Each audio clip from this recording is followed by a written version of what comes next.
a few people are filtering in. Thank you, everyone. I just want to, my name's Megan. Thank you again for the introductions. And today I'm going to be talking about authentic audiences and what that means when we're developing podcasts. Ideally, before we start hitting the record button, but I've been talking to so many different ladies here today, some who have podcast ideas and haven't started a podcast yet, some who are producers for the BBC but then have their own gig on the side. So this is really for anyone who wants to start a podcast. Maybe you're there, maybe you want to be there in a year or two. So let me just get this clicky thing started. Like the organizer was saying, if you have a pen and paper, that would be ideal. If you don't, feel free to use your phones. This is going to be an interactive session, and I'll get to that in a moment and what that means. And so, yes, there we are. I also just want to call out, I really like to use my presentations and personal work to showcase other artists and illustrators. So I'll be using illustrations from the artist Kennedy Chapman. You might recognize his artwork from The New Yorker and in Berlin. He's a Berlin-based artist from the States. Like Pedro Almodovar, I think he's probably one of the most interesting men to represent women in his art. And I hope that comes through in my presentation. And yeah, again, thank you so much for being here. I can't emphasize enough, I am much more of a behind-the-scenes person when it comes to my work. But after the pandemic, I realized, this is what makes podcasting so magical to me. I've been working in podcasting for over 10 years. I'm also a little bit high from the podcast show. How many of you were there, by the way? Yeah, great. How many of you don't know what I'm talking about? Okay, cool. This also emphasizes my point where people who are in the industry really need to do a better job of making sure that these opportunities are available to people who aren't in the industry or doing their own thing. So, thanks. But I actually want to go first to a slide that should have been a bit earlier. So this is going to be a little bit of me giving my 2 pence on why I think that audience development is essential when you start thinking about a podcast. I can't emphasize 2 pence enough. I come from a creative writing background, I come from a podcasting background, and this is really going to come together in this session. So this is kind of like my worldview whenever I'm working with other people, and I hope that you share it with me today. It's based on that sharing our stories builds inclusion. I mean, that's what we're trying to do in podcasting, right? We have these stories that we want people to hear. Podcast is all about listening. So when we're thinking about inclusion, having a few a few ideas in mind, I find really helpful. So like I said earlier, bringing a beginner's mindset to this session is really important to me, and that's what I'll be doing today as well, so that we can actively listen to what other people are thinking when they're developing their own ideas. Receiving diversity stories or stories that are different from ours with empathy and warmth. And thanking people for sharing. Like, we're all going to be talking about what we're passionate about in some way today. And so making sure that we're acknowledging that to each other is essential before this whole thing wraps up. So just getting back a little bit this way. The business side of things. The aim of this workshop is to help all of us better understand why identifying your audience is crucial to a successful podcast, especially before you start recording. My dream is in a few months to create a workshop that really helps you focus on, well, we got this podcast, how do we better understand our audiences? But that's not going to be part of this today. That'll be a part, hopefully, of something else in the future. Number 2, thinking about useful ways of thinking to better identify and define our audiences. And 3, connecting you with other creators like yourselves who have similar audiences, topics, or approaches to craft, who challenge your assumptions for the better. What I'm really hoping to at the end of this is that you find a camp buddy. I know that I've seen a lot of people already talking to each other, so that's one of the things I would love out of this, is to say, wow, I really found a camp buddy who I'm emailing about my ideas. That would be a dream out of this as well. So general structure, introductions, again, my 2 pence on focusing on audience. We're going to do an individual exercise, a little speed dating workshop, and then wrap up in QA. But first of all, I'm talking at you right now, so who am I? So this is from the podcast show. I want to give a shout out to my boss, Craig, who's here today. He's right over there. He's one of the most supportive men I know of women and other people that we work with. I also want to give a shout out to my mom. Jenny, who's here in the audience from California. She's one of the reasons why I can do what I do. And yeah, so going back to the commercial side, so my professional background, I work for Amazon Music. I've been working for Amazon for 2 years, although working in podcasting for over 10 years now. So have a very generalist hat. My background previously was in podcaster and broadcaster relations, really being the day-to-day contact to a lot of broadcasters and podcast publishers in Europe. Now more recently for Amazon, I also work with the Wondery team, so I have my hands on managing our podcast development, producing, or working with everyone in between to make sure that that podcast is launched and known in the world. So it's a real privilege to have just like hands in different places and to learn from so many, like what I say, like the experts in their craft or the best in the business for all things podcasts.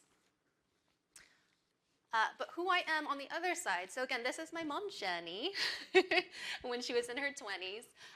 You probably hear that I don't have a British accent, but I actually am a British citizen now as of 3 months ago. Yeah, thank you. It was a long journey. I'm originally from California. I've been living in the UK for over 12 years. My mom's family are from the Philippines. My dad's family are from the States. To me, one of the most important things to do is to make sure I see people like my mom or people who are represented by our families represented in podcasting. And that's one of the great missions of this event, and events like it, is that's what the mission is. Another note, I've given a workshop like this in various forms over the last 10 to 15 years.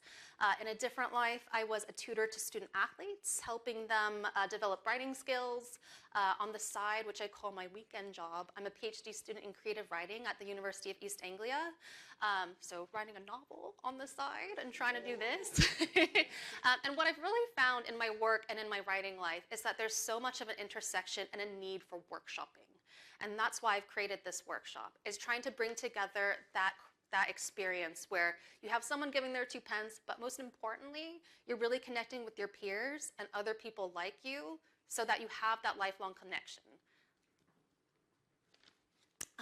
So we're going to be doing a writing workshop in a second. I just want to emphasize that this is going to be for you guys. So if you could turn around to someone who you want to be your camp buddy for today and introduce yourself, that's the next step, and then we'll get to it. So if you could find your camp buddy and give your name, preferred pronoun, please. Okay. Oh, great. Hello, everyone back. Woo. I just love this cacophony, by the way. So I'm sorry to interrupt. We will go back to it in a little bit. So the less engaging part is my 2 pens. Like I said, I promised I'd give you. So what do we mean by authentic audiences? After the podcast show, like I was just talking about, I was really inspired to do this workshop. We had a big Amazon Music Lounge on the floor, so when you entered the big space, the Business Design Center in Angel, you just saw our stand, and I was there on the floor a lot of the time talking to creators. And so I got to talk to everyone from big production companies trying to pitch us things to a man who is an ontologist who was creating a podcast about ontology, to a woman who was passionate about land use and wanted to create a podcast about land use policy. So everyone from like people with big budgets to no budgets at all. And what came out time and time again, even for me when I was talking about my own podcast I work on for Amazon, is who's our audience? The ontologist told me he was making an ontology podcast, but I was like, is this for ontologists? Is this for people who are interested in ontology? Is this people who have like conditions that need to be addressed by this? Similar for me, like whenever I create a podcast, I'm always talking very passionately about like, oh, I'm gonna create this podcast and it's gonna be for like immigrants and it's gonna be about food. And they're like, who is it? Is it for my mom? She's an immigrant. Is it for the children of immigrants who are really interested in food, who are millennials, who are going to restaurants all the time? And so after all of that, I've come together and really thought about authentic audiences. And one thing that I want to do, there's so many more creators who know so much more about this than me, and I want to make sure that they're represented as well. So one of my closest friends is a creator named Rhea Shadid. She's the creator of the Who Run the World podcast, which won gold at the Women's Podcast Awards, which is created by Naomi over there. She's also a senior podcast manager at Spotify in MENA, heading up their MENA program there, and she's this year's Podcast of the Year judge for the British Podcast Awards. So Rhea, when I asked her to give me some of her time for this, came up with a great response. Podcast listeners only listen to topics that they're highly interested in or are passionate about. That is why podcast audiences are an authentic audience. Highly engaged individuals who are passionate about the topic they are listening to. Podcasts are an intimate medium. People listen by themselves, often while they're up to something personal like chores or getting ready. And podcasts utilize one of your senses, so when someone is hooked into a podcast, they are hooked. There is no such thing as passive listening. Those two factors make podcast listeners genuinely engaged into what they are listening to and therefore are an authentic audience. And so this really brings me to the core of what I'm talking about. In other words, you need to be able to know or to begin to know who you are aiming to reach with your podcast. The principle of audience stands for any form of art that aims to communicate to others, not to just ourselves as individuals, and other than ourselves. And that includes writing and podcasting. That's a good thing, because you'll be creating a podcast in a way that better connects with the lives of your listeners. Another quote I have to wrap up from the writing side is probably one of my guiding stars of all time, from Joan Didion, who recently passed away. And I'm really happy to be able to include something from her in this workshop. Quite often, you will want to tell somebody your dream, your nightmare. Well, nobody wants to hear about someone else's dream, good or bad. Nobody wants to walk around with it. The writer is always tricking the reader into listening to their dream. Same goes for podcasting. We have these big passionate ideas. Again, my food podcast for immigrants. How am I going to make sure that the listener is still listening 5 minutes into the episode, 3 episodes later? Like, how do we trick the person to become passionate about our passion? That goes for any form of art, podcasting, or writing a novel. So again, coming back to audience before we all go for it. One of the most important aspects of creating a successful podcast is who is listening. There are a lot of podcasts out there. How do you make sure you stand out above the competition? You need to know who your audience is and what makes them tick. When it comes to thinking about your audience, and this was one of the best advice given to me by a very highly published writer, you really need to get granular. What kind of shoes are your audience wearing? Like, can you say that they're wearing like loafers from the charity shop, or are they wearing, I don't know, Veja sneakers, which I own, on a daily basis? You really need to get a good idea of who you're aiming your content at. So that is really basic, simplistic stuff, which comes to like the commercial side when we talked about podcasts, age, gender orientation, the level of education, socioeconomic, et cetera, all those boring things. But also, like, where are they? Where are they getting their podcasts? Like, are they like my mom? Like, if I was creating a podcast for my mom again, I know where she is. She is not on Instagram. She is on newsletters written by our family members. So, like, even like in the most basic things, like, where are they getting this and how are their stories being shaped? One of my other favorite quotes is, when you speak to everyone, you speak to no one. Another one, everyone is not your customer. Really defining who your target audience is going to help guide you and create the podcast for your audience, not just for yourself. And yes, that is it. So the next step when you're really thinking about this is doing the research, and that comes down to us. And when I say authentic, I'm saying the audience, of course, is not making themselves authentic. We're doing the work, and we need to put the work into it. So after you identify who you're trying to make this podcast for, digging into the insightful like data, so analytics, like where's your podcast online? What are their interests? What social media platforms are they at? What hashtags do they follow? If you're really interested in creating a podcast with an influencer, we know who their followers are if we look at their followers. But if you're trying to create a podcast for a group of people who, let's say, like, are already listening to a comedy podcast, like there's tons of comedy podcasts out there. How are you trying to get a comedy podcast towards an audience that is so saturated? So your podcast host, discovering where your audience already engages is really going to help you understand the thinking behind creating that podcast. And one thing, like I was just saying earlier, I'm going to be creating a workshop that is like the next step after you've had it and you have some information, feedback about your audience, like where are they and how to improve them. And this would really be like this whole, like we do all the work and what goes into that next. So after initial episodes, the real importance of knowing your audience is that you can adapt your podcast to suit those people. We've done the work, we have some data, we have some feedback. that's really where connecting and tracking your audience goes into in terms of both the content and the style. Another, just a side note before we get into it, is who is your secondary audience? These are the kind of people I say that come across your podcast. So a good example for me is actually Parenting Hell. I'm a big listener of Parenting Hell, which is a top podcast with Josh Widdicombe.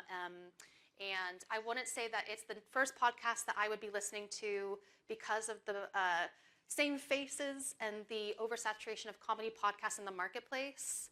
I came across the podcast via a comedian that they had, Izzy Suddy, on the podcast, and now I'm hooked. So when you're thinking about podcasts, like thinking about your guests and different themes that you're driving, so that you, if it's in your wheelhouse, to start connecting to broader audiences that are retained. Okay, enough about my chat spiel. We're going to get into the individual exercise and the why factor. Jen Sargent, who's the head of Wondery, gave a talk at the podcast show and really defined, like, what's the why factor? Like, why are you creating this podcast? And for her, it also came back to audience, which is why I title it here. So here's our exercise. We're going to spend about 10 minutes creating the basics of essentially what I'm pitched at Amazon Music and Wondery in terms of top lines and summary when we get it from a production company or a producer or an agent. And we're going to use this afterward to have a speed dating workshop with your camp buddy. So the basics are going to be title of your podcast, even if it's a working title. If you don't have an idea, someone once told me to write about your favorite food. And the strap line. So this is actually less important to me at the moment, but I think the strap line is what we're going to be using at the end, and that's going to be your elevator pitch. What's the one line or the two lines to describe your podcast to someone of any audience who asks for it, whether it's someone like my mom or someone who's super embedded in the industry? Description, please keep this, like, for the sake of this workshop, 3 to 5 sentences. Sometimes we get like very long treatments that are decks and essays, but I don't think anyone wants that at the time being. So if we can keep that to about 3 to 5 sentences, that'd be great. And then if the idea of your podcast is hosted by someone, just a quick sentence about who they are so people have general context. We just launched a new podcast at Wondery called Queen of Hearts with Jujubee. So these are the examples that I've used here. And target audience, who is the target listener of your audience? And this comes from one of the podcasts that I've recently helped develop, spoiler alert, in a very condensed way. So yes. We're going to spend about 10 minutes on this, so just get heads down. Does anyone have any practical questions about this before we get started? Do we do one per pair, or is it one collectively? One individually, so yeah, just for yourself, go heads down. Yep, and then we'll be going with our camp buddies to talk about it. Yeah, cool. So music time. Okay, we're going to get to the next section of this workshop, which is the speed dating workshop component. So what I mean by workshop, other than this being a workshop, the pinnacle of any film or creative writing program at a university is the workshop. So usually that is conducted by a professor, the person who's leading the program, and then you bring in your work, usually on a weekly basis. Someone who's writing a novel will bring about 10,000 words of their novel in. Submit it in advance, and then you workshop it in the session. So this is really key to get that insight that you're looking for, but also to start connecting with people who are doing something similar to you, know that you're not working in isolation. Because we don't have that amount of time, but I wanted to get a little bit of a blueprint taster, that's what we'll be doing now in a little bit more of a structured setting. Especially since we don't really know each other that well, I think that you really need to know each other's stories in order to trust them to workshop. I've created some questions that we'll be using to help each other better understand their audiences and their podcasts. These are partly based on questions that I ask when we're being pitched podcasts or we're developing podcasts. This is my own titling, by the way. It's not an official titling. So by standard, I mean like the really boring practical stuff that we're looking at, like how old is your audience? What is making them stay for a whole episode? how would the podcast logo design catch the eye of the intended listener? Similar to a book jacket. How is the logo, as term of like an extension of your creative work, really influencing the audience that you're looking for? And so creative and discovery is that little bit of like an extra zhuzh factor that we'd ask when I'm like walking my dog and I'm thinking about a podcast I've been pitched. How the person who's pitched it to us can better develop that. So what kind of shoes are they wearing? I mentioned that before. That's one of my favorite ones. The ads one's a little bit offbeat, but if that appeals to you, please go for it. How would your intended listeners discover your podcast? Again, I'm sure the marketing session did a really good job of covering that. But in terms of audiences, that's like, are they featured in Apple Podcasts? Did you want to feature in Apple Podcasts? Unfortunately, I'm a mature podcast listener. I'm going to discover podcasts via New and Noteworthy. But people who don't listen to podcasts in a similar way, are they following an influencer on Instagram? And then where do your listeners spend most of their free time? Are they on Twitter? Are they on Facebook? Are they listening to the radio? Are they walking their dog in the park? That's what you really want to hear outside of like our free time and the free time that we have, which is so valuable. Again, Jen Sargent did an excellent presentation at the podcast show and just really emphasized we all are so pressed for time these days in our free time when we're consuming media, reading books. How are you really going to capture that listener and convince them, going back to Joan Didion, that what you're trying to say is really interesting and really valuable to their time? So great. So if you want to turn to that Camp Buddy friend that you made a little bit ago, the format is you're each going to present your podcast pitch top lines. So go through that one at a time. And then select 2 questions from each category. So one from standard and then one from creative and discovery. And then we're going to use this to hopefully revise a little bit of what we thought about from the beginning. So yeah, go for it. Thanks, everyone. So before we get to the wrapping up slides and then a Q&A, I'm going to ask for volunteers to share their strap line. So we can't get to everyone today, which was ideally my goal, because I really want everyone to hear what everyone's working on. So I'm going to go to a little bit of sections and to ask one of the volunteers, hopefully 4 people, to share their strap line. So that's just the one sentence, your elevator pitch about what your podcast's about. So if we could get someone in this section, any volunteers? Yeah. Okay, I'm one of the volunteers here this afternoon. My name's Caroline. I recently turned 60, even though went to the Big Apple. But as a result of that, I've had quite an interesting career. Originally started out as a print journalist, trained for radio, didn't get very far, worked for Unilever, came out of that, did my law degree, did that, worked in criminal justice for 15 years, got to be the press officer, turned out to be the only black female at the time in the whole of England and Wales, which put me in a very unique position. Left, demand consultancy, didn't quite work out. And then I came out of the media for a little while. And my head was buzzing lots and lots of ideas. And one of the things I wanted to do was like a little radio show, because I got told when I was doing my radio bits, yes, Caroline, you got a lovely voice, Radio 4. Yeah. But my voice is quite late night. I'm that voice that's like midnight, brandy in the glass, smoky. And having reached 60, I want to have a podcast whereby people of my generation who are either coming from the Caribbean, because my parents were both from Barbados. I'm born over here. So I've always considered myself to be in what I always call the halfway house. Because when I've been back home, and I have been, I'm not quite Bajan enough. But for those of us who are from the black diaspora, wherever that is for them, we are never quite that island or that country. And equally, we're not quite British enough. So we're in this halfway house. And we've all reached an age whereby we've done different things and everything else. And now we're thinking, what next? What do we do?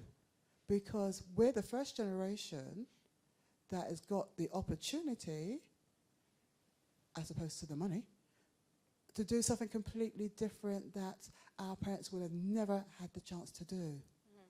So I've called it, as a working title, We Don't Talk About ... because there's lots of stuff we don't talk about. But I just want to have it like a nice safe space for those of us of that age group where we do get to talk about stuff, because now we're no longer in our 20s. Because my bones are creaking. So that's where I want to go with this whole idea in terms of creating this whole safe space and just finding out from other people what gives. Because we don't always get heard. As black people, we don't get heard because we get silenced. We have ideas, but they're like poo-pooed, and then 5, 10 years down the road, if it's that long, they're taken up by other people, and it's like, oh, we thought about that years ago, but now it's trendy, sexy, this, that, the other, and we're like, well, we're not making the money out of it either. So, yeah, it's all of that, and then some. But that's my idea for now. Great. Thank you so much. Sorry. Maybe one more quickly on this side, and then... Hello. Hi. Hi, my name is Lauren. I'm Zambian and I moved to the UK for uni and I'm somehow still here. And I work in financial services, but...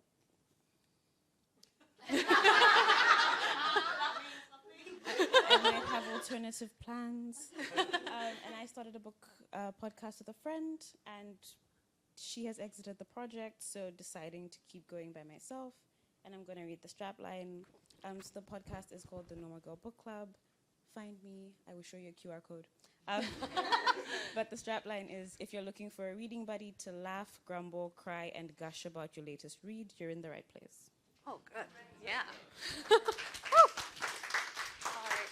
Thank you both for sharing. And if anyone wants to talk about this afterward, I'll have their slide about that in a sec. But just to wrap up, for the sake of today, these are my hot tips for podcasting and writing, which I hope I touched upon. But to summarize, find your tribe. I can't express that enough. With any kind of art, there's this whole romantic idea I find with a lot of male writers, where it's a really isolated area. You know, like the classic John Steinbeck writing in a shack by himself in the California wine country. That does not happen. He had his wife do things for him.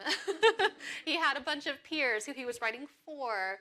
That is a myth. Find your community. Art is a lonely process, but it is created with a community in mind. Don't create for everyone.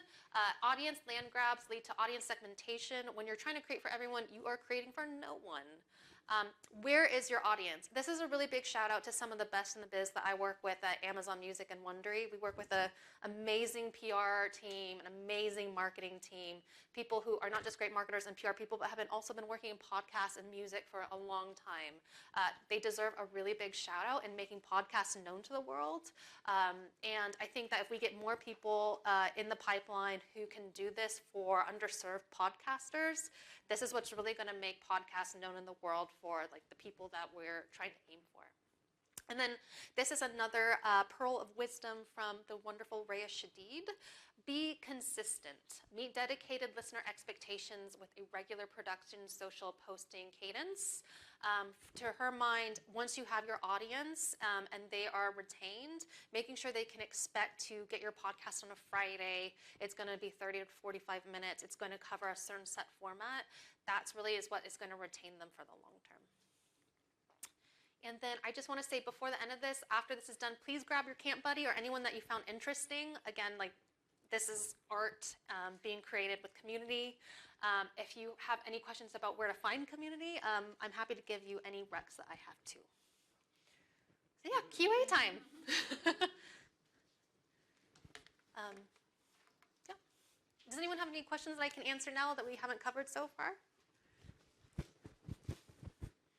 I want a reminder of the artist name because it's brilliant. Oh yeah, his name's Candidate Chapman. Yeah, he actually just had a cover for the New Yorker that came out a few weeks ago. Yeah. When you're creating audiences, so I used to work So I work in content marketing, and when you're creating audiences, do you create like persona? Would you create personas? Is that like do you have a strategy for it, or is it not that formalized? So it really depends. So one thing that I really love about working, I talk about a little bit of work, but too much about work, working with people who are really invested in the business is talking about story and development and who you're creating a story from. Like I've worked with personas in product management a lot, and I find that really useful to create like who's that persona, who's like the individual multiplied by thousands. In terms of like audience development at the early stages, we are really just talking about like what's the arc, what's the story, and this seems like it's just talking about craft, but it's not. It's talking about craft for who you're trying to serve. So long story short, we don't talk about personas, at least in my work. We talk about like who it's going to reach at the end of the day. Cool, thank you.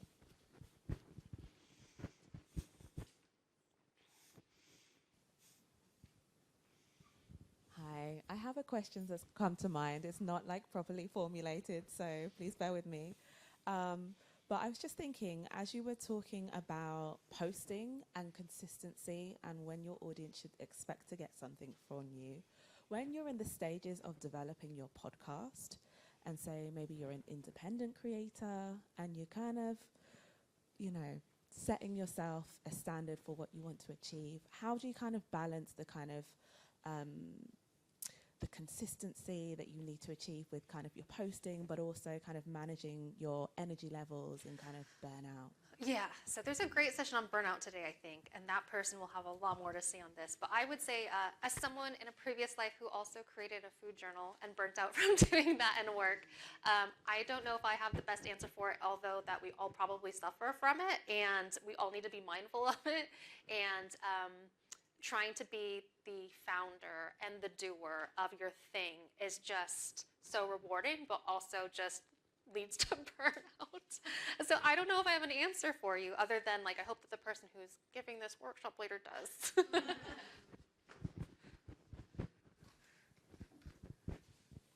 Well, first of all, thank you so much. What are your thoughts on bilingual podcasts? Do you think it makes sense to bring together two audiences? Oh, that's really interesting. I would say like So for me, I would love to create a bilingual podcast for podcast that I was mentioning earlier for people of the diaspora or like of different like vernaculars from the diaspora. I guess it really depends on like what is your podcast about and what are you trying to do? Like, are you trying to create a story, for example, that you think is relevant to audience from the same place but might not speak the same language? I know that sounds very general, but my main takeaway is that that's really cool, and there are a lot of great people who are doing that, and I can give you a recommendation of the people who are already doing it. Do you think it's strategic, though, from a promotion perspective? Because I think it can make it unique, but Yeah. also maybe it's unproductive at the same time. Yeah, I think that with my commercial hat on, it'd probably be to just focus on the audience itself, and then once you have more information about them, then start thinking about the bilingual aspect. Okay. That just comes back to my whole like audience segmentation point. It's just you might be trying to go after like 2 chickens instead of 1 at the same time. So I think like the best recommendation I would give is to just focus on the audience. That's a really interesting strategy, but that might not be the great strategy in the early days. Okay. Thank you so much.